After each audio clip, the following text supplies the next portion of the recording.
اگر کوئی ڈائبیٹک ہو اور اسے ڈاکٹر نے مٹھائی کھانے سے منع کیا ہو، لیکن جہاں وہ اپنے بیٹے یا بیٹی کا رشتہ طے کر رہا ہے وہاں سے کوئی لڈو اسے کھلائے سمدھی، تو اس کے لیے نہ کرنا آسان ہے کہ مشکل ہے؟ بہت مشکل ہے نا، کہ نیا رشتہ بن رہا ہے.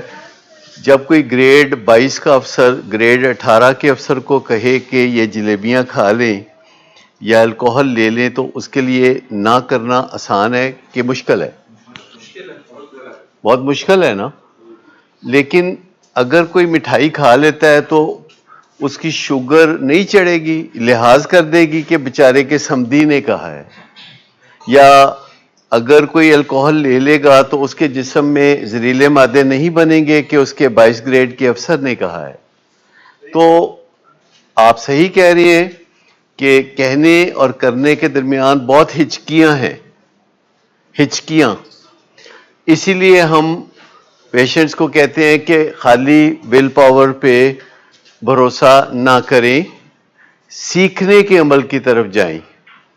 کسی چیز کو ول پاور کے ذریعے کرنا کبھی ہو جاتا ہے، کبھی نہیں ہوتا، لیکن اگر ہم سیکھ لیں اس کو کرنا تو پھر وہ ہمیشہ ٹھیک ہو جاتا ہے. جیسے خواتین گھر میں کھانا بناتی ہیں تو کبھی اچھا بن جاتا ہے، کبھی اچھا نہیں بنتا، کبھی تعریف ہو جاتی ہے، کبھی نہیں ہوتی. لیکن جب آپ جاتے ہیں میک ڈونلڈ جاتے ہیں، پیزا ہٹ جاتے ہیں یا پی سی جاتے ہیں، تو وہاں آپ کو ماہرین کے ہاتھ کا بنا ہوا کھانا جو ملتا ہے وہ ہر دفعہ وہی ٹیسٹ ہوگی، چاہے میک ڈونلڈ پاکستان کا ہو، چاہے امریکہ کا ہو، چاہے جاپان کا ہو. تو وہ ایک سٹیپس ہیں، سٹرکچر ہے، سیکھنا ہے. تو اسی لیے ہم اکثر کہتے ہیں کہ ارادے، وعدے، قسمیں، یہ سب ایسے ہی ہے. اصل بات یہ ہے کہ کیا آپ نے سیکھا